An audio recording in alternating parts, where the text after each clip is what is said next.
understand more about your will. And thank you for the Holy Spirit. In Jesus' name we pray. Amen. Revived by His Word. Ya, our lesson this morning is taken from Matthew chapter 9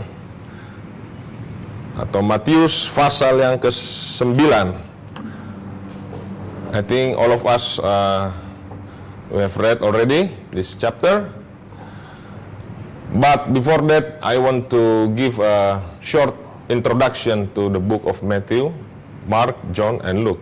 Ini adalah perbandingan bagaimana posisi buku Matius di antara keempat Injil, Gospel ya. Ini ada perbedaannya, saudara lihat.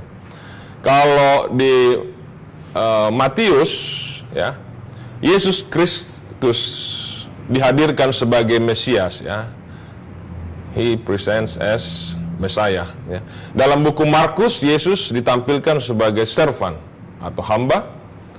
Di dalam buku Lukas sebagai Son of Man ya, sebagai anak manusia, dan di buku Yohanes sebagai Son of God, anak Allah. Di dalam buku Matius ya, genealogy ya, silsilah itu dimulai dari Abraham. Sementara dalam buku Markus tidak ada di sana dicatat mengenai genealogy. Dalam buku Lukas dari Adam ya. Sementara dalam buku Yohanes ya dimulai dari kekekalan. Pada mulanya adalah firman. Firman itu bersama dengan Allah dan firman itu adalah Allah ya. Kemudian buku Matius ini sangat terasa ya, ungkapan-ungkapannya, statementnya sangat mengena kepada orang Yahudi, Markus kepada orang Roma, Lukas kepada orang Yunani, dan Yohanes kepada gereja ya. Dan kalau kita lihat lebih lanjut, first miracle in the book of Matthew, orang kusta disembuhkan.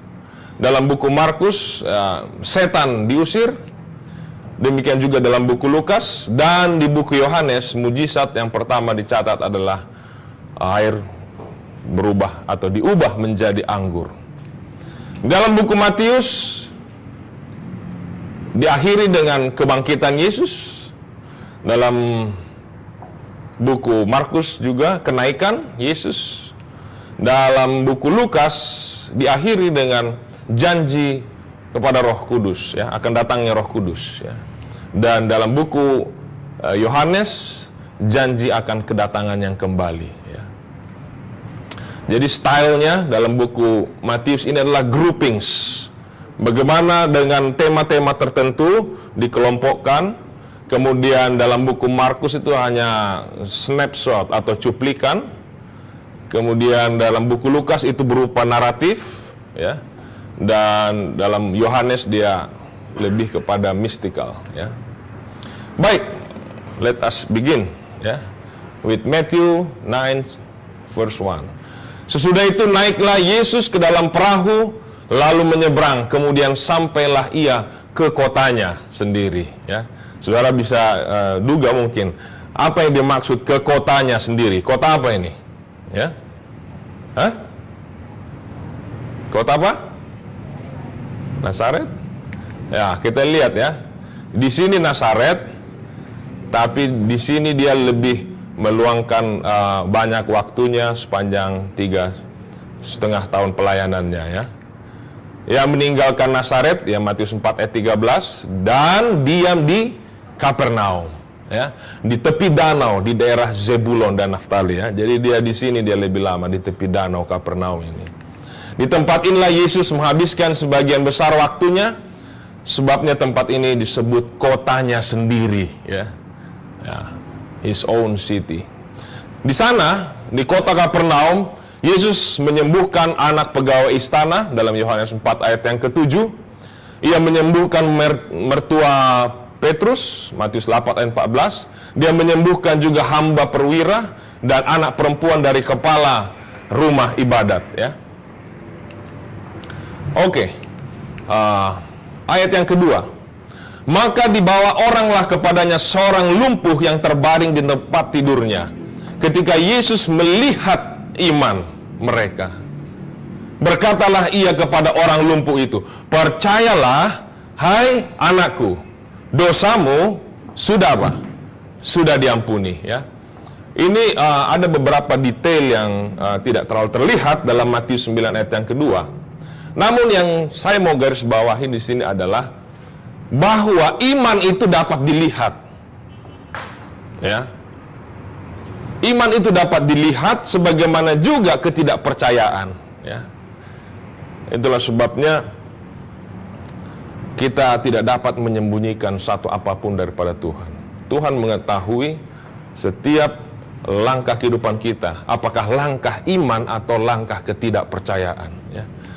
Sebenarnya kalau kita lihat di dalam Markus 2 ayat 3-5, ini cerita yang sama. Ada orang yang lumpuh digotong oleh 4 orang, tetapi mereka tidak dapat membawanya kepadanya karena orang banyak. Ya.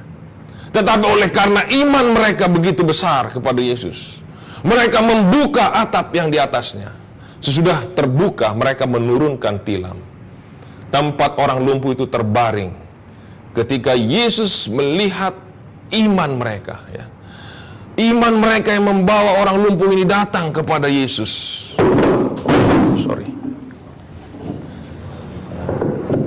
Datang kepada Yesus. Kemudian Yesus berkata kepada orang lumpuh itu, hai anakku, dosamu sudah diampuni. Ya. Saudara lihat di sini, orang ini sebenarnya mengalami problem secara fisik, ya. Tetapi yang diadres oleh Yesus adalah masalah dosa, ya, masalah rohani, spiritual problem, ya. Karena ini adalah yang paling basic sebenarnya. Orang bisa saja sembuh secara jasmani, tetapi rohaninya masih sakit. Tetapi orang yang sudah disembuhkan secara rohani, dia pasti akan sembuh secara fisik. Kalau tidak, dia pun nanti akan diubahkan ketika Yesus datang pada kali yang kedua. Ya. Saudara lihat itu, ya. Bagaimana sampai orang bisa berbuat begitu rupa, ya. Ingin dekat kepada Yesus. Dalam problem mereka mendekat kepada Yesus. Itulah iman. Ya. Ketika kita menghadapi masalah, kemudian problema, tapi kita tidak mendekat kepada Yesus, malah kita melangkah jauh daripada Yesus. Itulah yang disebut dengan ketidakpercayaan. Jadi iman dan ketidakpercayaan sangat mudah dapat dilihatnya. Maka berkatalah beberapa orang ahli Taurat dalam hatinya, ia menghujat Allah. Karena memang konsep yang ada adalah tidak ada yang dapat mengampuni dosa selain Allah. Ya, ini memang berat. Tetapi mereka punya pengetahuan itu tidak lengkap, ya. Unsanctified truth, ya. Kebenaran mereka tidak disucikan, ya. Seharusnya mereka mengetahui bahwa Yesus adalah Allah, bukan manusia biasa. Tetapi Yesus kembali mengetahui pikiran mereka lalu berkata, mengapa kamu memikirkan hal-hal yang jahat di dalam hatimu? Manakah yang lebih mudah mengatakan dosamu sudah diampuni, atau mengatakan bangun dan berjalanlah? Inilah mujizat yang kedua. Mujizat yang pertama adalah Yesus mengampuni dosa daripada orang yang lumpuh itu. Mujizat yang kedua adalah Yesus mengetahui isi hati pikiran daripada orang-orang yang hadir pada saat itu.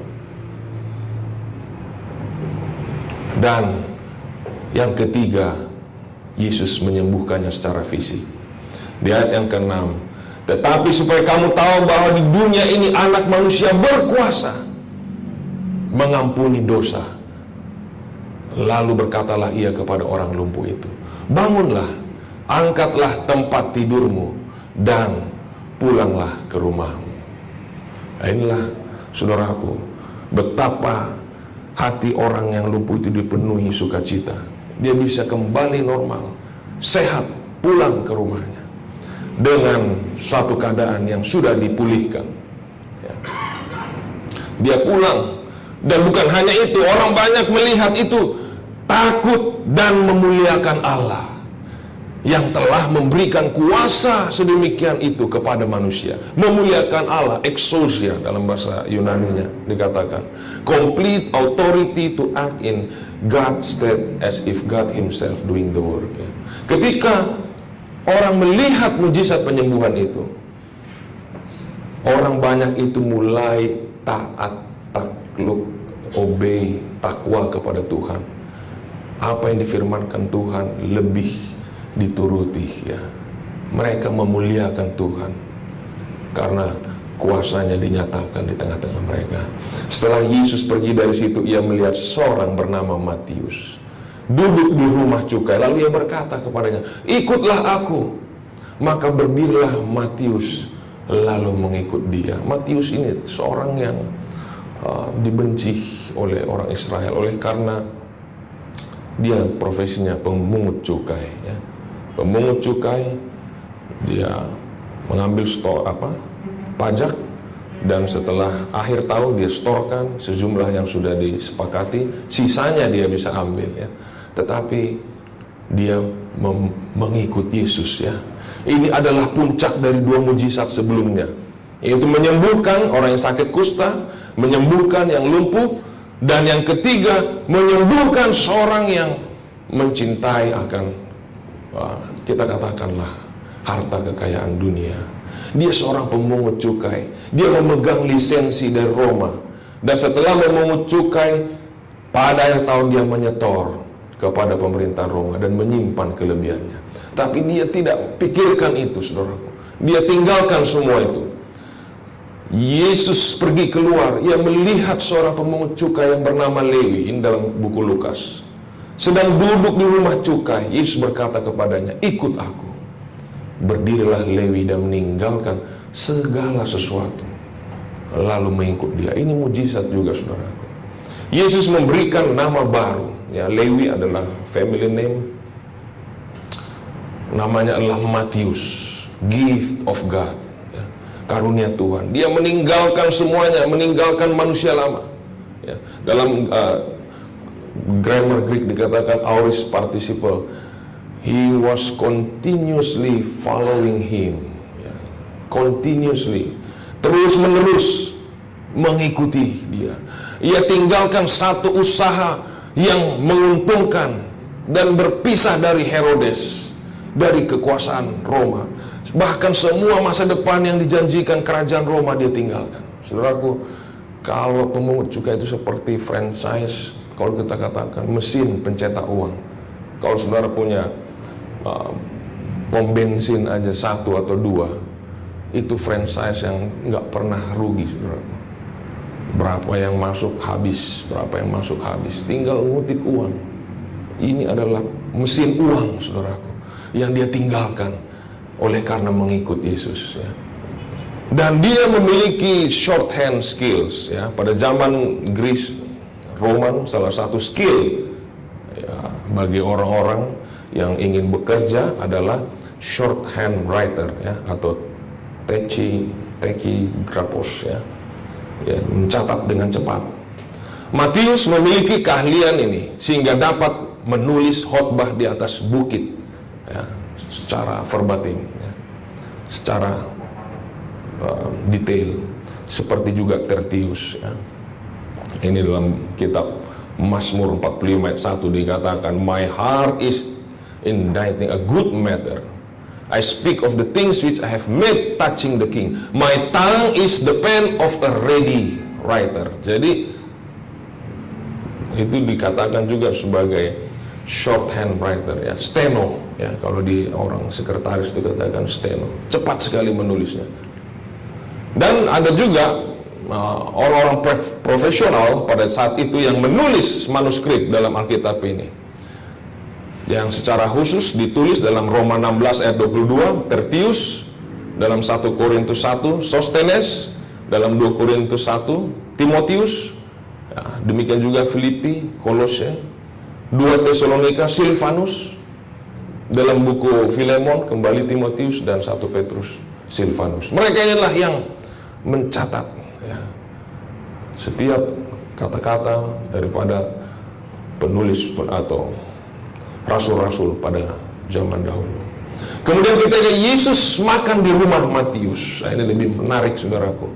Datanglah banyak pemungut cukai dan orang berdosa dan makan bersama dengan dia dan murid-muridnya. Ketika Matius melangkah dekat kepada Yesus, menyerahkan dirinya kepada Yesus, terbuka juga peluang penginjilan kepada para pemungut cukai yang lain. Ini banyak pemungut cukai. Inilah mata rantai penginjilan itu, saudara. Kita tidak pernah menjangkau yang satu sebelum kita menjangkau yang lain. Ya. Ini dia. Dan orang berdosa lain makan bersama dengan dia. Ya. Makan bersama. Dan ini sangat mengganggu hati orang Farisi dan ahli-ahli Taurat. Mereka tidak pernah lakukan ini karena mereka membenci orang-orang berdosa. Dia bertanya, mengapa gurumu makan bersama dengan pemungut cukai dan orang berdosa? Dengan cara ini orang Farisi ingin menggoyahkan iman daripada murid-murid Yesus. Coba lihat, dia makan sama orang berdosa. Ya, apakah memang dia Mesias yang kita nanti-nantikan? Ya. Jesus eating with sinners. Ini satu statement yang sedikit aneh, saudaraku. Di mana di dunia ini yang tidak sinners? Ya? Di mana di dunia ini ada orang yang tidak orang berdosa selain daripada Yesus? Kalau Yesus hanya boleh makan dengan orang yang tidak berdosa, sudah pasti Yesus tidak akan pernah makan bersama dengan seorang pun di atas dunia ini. Karena semua ya, telah berdosa. Rom 3:23. Yesus mendengarnya dan berkata, bukan orang sehat yang memerlukan tabib, tapi orang sakit. Ya. Ini kembali statement yang sangat sederhana, tapi sangat sulit untuk dihidupkan dan dipahami. Ya. Coba ada orang sehat, kemudian mencari dokter, ya, kemudian dia pingin opname, dia ingin masuk ICU, ya, emergency. Orang akan heran, ini jangan-jangan ini yang sakit bukan fisiknya, tapi apa? Mentalnya. Bukan. It's not the healthy who need a doctor, but the sick. Ya. Pada kenyataannya semua manusia kita adalah orang yang sakit membutuhkan perawatan daripada Yesus Kristus. Matius 9 ayat 13, jadi pergilah dan pelajarilah arti firman-Nya. Yang ku kehendaki ialah belas kasihan dan bukan persembahan, karena aku datang bukan untuk memanggil orang benar, melainkan orang berdosa. Ya, sering kita mencari sesama kita yang kita anggap orang benar, tetapi kita kurang terbuka kepada orang yang kita anggap orang berdosa. Ini adalah konsep perjanjian lama. Ya, Yesus katakan, saya membutuhkan belas kasihan dan bukan korban. Kalau agama kita membuat kita merasa ternoda jika bergaul dengan orang lain yang kita anggap mungkin pendosa, maka agama kita ini sia-sia. Inilah agama orang Farisi, ya, yang tidak memiliki akan kasih karunia. Tetapi jawab Samuel, apakah Tuhan itu berkenan kepada korban bakaran dan korban sembelihan sama seperti kepada mendengarkan suara Tuhan? Sesungguhnya mendengarkan lebih baik daripada korban sembelihan, memperhatikan lebih baik daripada lemak domba-domba. Sebab pendurhakaan adalah sama seperti dosa bertenung, kedegilan adalah sama seperti menyembah berhala. Karena engkau telah menolak firman Tuhan, ia telah menolak engkau sebagai raja. Kemudian datanglah murid Yohanes kepada Yesus dan berkata, mengapa kami dan orang Farisi berpuasa, tetapi murid-muridmu tidak? Ya, ini kembali membanding-bandingkan. Ya. Kenapa ada yang puasa, ada yang tidak? Ya. Jawab Yesus kepada mereka, dapatkah sahabat-sahabat mempelai laki-laki berduka cita selama mempelai itu bersama dengan mereka? Waktunya akan datang, mempelai itu diambil, dan pada waktu itulah mereka akan berpuasa. Ya. Jadi ada waktunya ya. Segala sesuatu ada saatnya ya. Kemudian tidak seorang pun menambal cari kain yang belum susut, karena jika demikian kain penambal itu akan mencabik baju itu, lalu makin besarlah koyaknya. Begitu juga anggur yang baru tidak diisi ke dalam kantong kulit yang tua, karena demikian kantong itu akan koyak sehingga anggur itu terbuang dan kantong itu hancur. Saudara lihat ini, inilah kebenaran Kristus yang coba dimasukkan ke agama Judaisme. Tetapi mereka karena menolak Yesus, hancur kantongnya itu. Seharusnya kalau agama Judaisme ini memiliki konsep Mesias yang benar dan menerima Yesus, dia tidak akan hancur ya. Ini. Dia tidak akan hancur, tetapi akan bertahan. Baik, selanjutnya kita melihat dua penyembuhan sekaligus, anak Jairus dan wanita yang sakit pendarahan. Sementara Yesus berbicara, datang seorang kepala rumah ibadat. Anakku baru saja meninggal, letakkan tanganmu atasnya, maka ia akan hidup. Lalu Yesus pun bangun dan mengikuti orang itu bersama dengan murid-muridnya. Pada waktu itu seorang perempuan yang sudah 12 tahun menderita pendarahan maju, mendekat dari belakang dan menjamah jubah Yesus. Karena katanya dalam hatinya, asal ku jamah saja jubahnya, aku akan sembuh ya. Saudara lihat bagaimana ini kembali iman yang kelihatan. Ketika dia mendekat kepada Yesus, imannya terlihat ya. If only I may touch his garment ya. Dia tidak butuh bersalaman, dia hanya jubahnya saja. Reach out and touch him ya. Tetapi Yesus berpaling dan memandang, berkata, teguhkanlah hatimu hai anakku, imanmu telah menyelamatkan engkau. Sejak saat itu sembuhlah perempuan itu. Punca jubah, mengapa punca jubah? Pada zaman Mesopotamia kuno, memotong punca jubah dapat menghancurkan reputasi seseorang, melecehkan otoritasnya. Seorang pria dapat menceraikan istrinya dengan jalan memotong punca jubah istrinya ya. Kalau ada laki-laki marah kemudian dia gunting punca jubah, ujung jubah istrinya, itu artinya sudah selesai, diceraikan ya. Daud memotong ujung jubah Saulus di padang En-Gedi. Kenapa saudaraku? Di dalam jubah Saul, punca jubah itunya ditenun silsilah kerajaan ya, pewaris tahta daripada Saul. Jadi Daud secara sadar memotong jalur keturunan Saul yang menjadi pewaris kerajaan Israel, tahta kerajaan Israel, dan dengan demikian mengambil kekuasaan dari Saul, dari yang diurapi oleh Tuhan. Dan Saul memahaminya ya. Jadi bukan sekedar punca jubah, di situ ada silsilah ya, kerajaan Israel. Ada juga jubah keimamatan. Di dalam Yesaya 16 ayat 8 dikatakan, perjanjian Allah dengan Israel, aku menghamparkan kainku kepadamu ya. Jubah Yusuf juga membuat saudaranya iri hati. Jubah Tuhan untuk kesembuhan dalam Matius 14 ayat 36. Dan dalam Rut 3 ayat 9, Rut berkata kepada Boas, kembangkanlah sayapmu, melindungi hambamu ini ya. Dia tidur pada malam itu ya, diselimuti oleh kain ya, yang dimiliki Boas ya, melambangkan keselamatan. Ini sangat bertolak belakang. Ketika yang menyentuh jubah Yesus itu adalah seorang yang sakit pendarahan selama 12 tahun, membuat dia tidak tahir.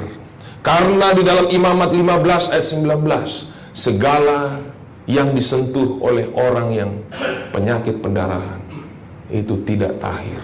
Lebih lagi dia adalah seorang wanita non-Yahudi, tidak diperkenankan dia ada di sana ya. Apakah ini adalah hubungan antara simbol tersebut? Wanita ini menderita pendarahan 12 tahun dan anak wanita Yahudi yang dibangkitkan itu berusia 12 tahun. ketika Yesus hendak membangkitkan Putri Sion, wanita kafir disembuhkan. Ketika Yesus berusaha merangkul bangsa Israel menolak dia, dan akhirnya keselamatan itu diberikan kepada bangsa-bangsa lain. Dan ketika Yesus tiba di rumah kepala rumah ibadat itu dan melihat peniup seruling, dan orang banyak berkata, "Ia pergi, karena anak ini tidak mati." Mereka mentertawakan dia. Dan setelah itu Yesus masuk dan membangkitkan anak tersebut. Luar biasa. Yesus berkuasa menaklukkan maut, kerajaan maut. Dan ketika Yesus meneruskan perjalanan dari sana, 2 orang buta berseru, "Kasihankanlah kami, hai anak Daud." Lalu Yesus berkata, "Percayakah kamu bahwa aku dapat melakukannya?" Mereka menjawab, "Ya Tuhan, kami percaya." Yesus berkata, "Jadilah kepadamu menurut iman." Jadilah kepadamu menurut iman. Jadi iman itu dapat dilihat bukan hanya dari tindakan kita, tetapi dari hasil yang kita alami. Karena segala sesuatu yang kita alami, yang kita rasakan, yang kita terima adalah hasil iman. Jadilah kepadamu sesuai dengan imanmu. Maka meleklah mereka. Yesus dengan tegas berpesan, jangan seorang pun mengetahui hal ini. Mereka keluar dan memasyurkan dia ke seluruh daerah itu. Sedang kedua orang buta itu keluar, masuk seorang bisu yang kerasukan setan. Tapi orang Farisi berkata, dengan kuasa penghulu setan ia mengusir setan. Melihat orang banyak itu, tergeraklah hati Yesus oleh belas kasihan, karena mereka lelah dan terlantar seperti domba yang tidak bergembala. Maka katanya kepada murid-muridnya, tuayan memang banyak, tapi pekerja sedikit.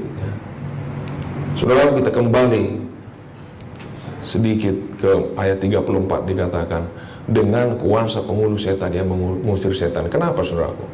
Sudah seringkali orang Farisi mengusir setan, tetapi kalau setan itu datang dan membuat orang itu bisu, belum pernah ada orang Farisi yang dapat mengusir setan dari orang yang kerasukan sampai bisu. Itulah sebabnya yang demikian belum pernah dilihat orang Israel. Tetapi begitu pun kuasa Yesus yang besar menyatakan, mereka katakan itu hanya dengan penghulu setan dia membuat itu. Selalu ada ketidakpercayaan. Demikianlah Yesus berkeliling, ia mengajar dan memberitakan Injil serta melenyapkan segala penyakit. Sehingga dengan belas kasihan ia melihat mereka, lalu berkata, tuayan memang banyak, tetapi pekerja sedikit. Karena itu, mintalah kepada Tuhan yang empunya tuayan, supaya ia mengirimkan pekerja-pekerja untuk tuayan itu. Reaching the lost for Jesus. The harvest is plentiful, but the workers are few. Therefore, beseech the Lord of the harvest to send out workers into his harvest. Kita lihat, ada banyak tuayan yang bekerja hanya 2. Bukan berarti pekerja hanya 2. Banyak pekerja, tapi yang melakukan pekerjaan itu hanya 2 orang. Yang lain tidak tahu bikin apa, santai-santai dan lain sebagainya.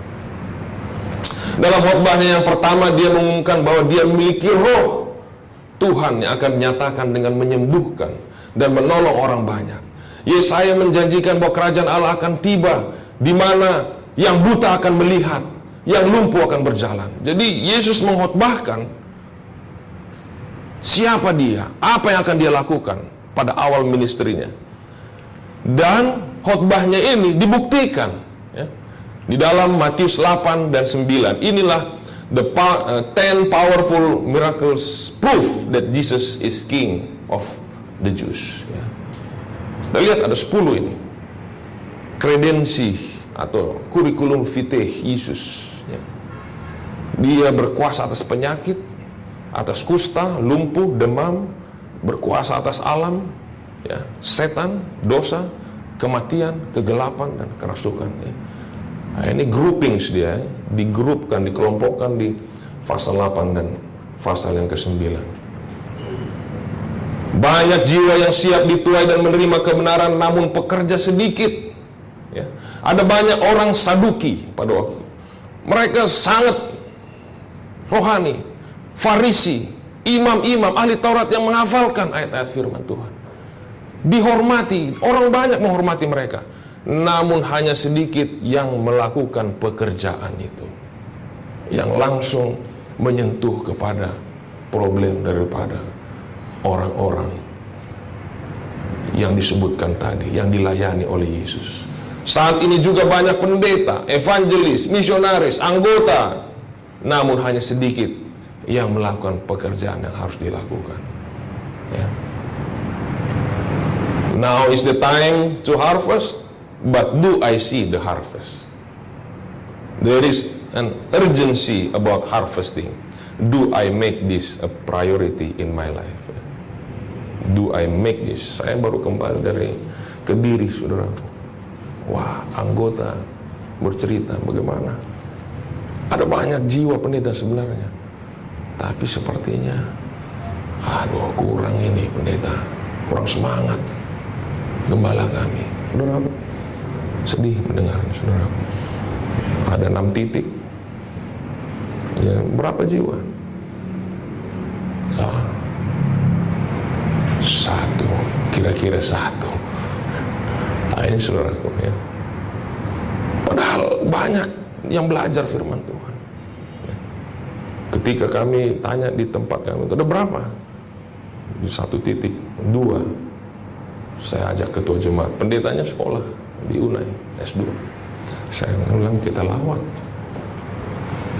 Jiwa-jiwa ini ada yang sudah 2 tahun saudaraku belajar.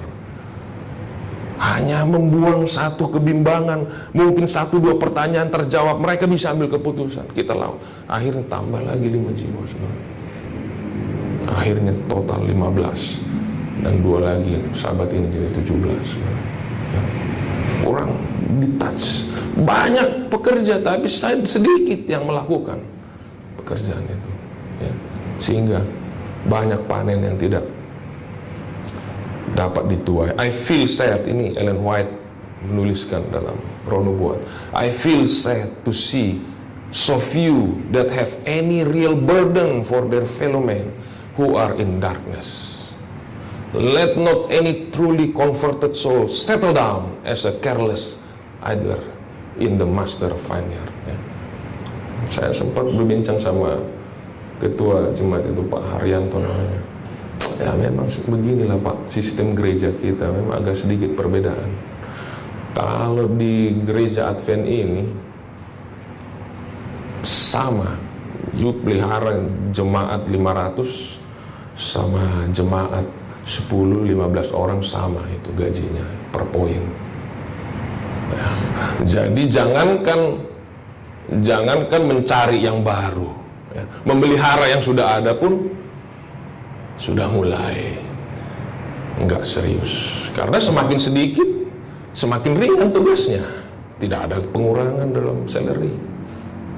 Tapi kalau coba sistem gereja yang lain yang hidup dari persembahan, dari pagi dia sudah doa subuh mencari, kalau boleh cari lebih banyak jiwa, saudara. Saya pikir nggak tahu mungkin bagaimana sistemnya supaya bisa ada sedikit perubahan.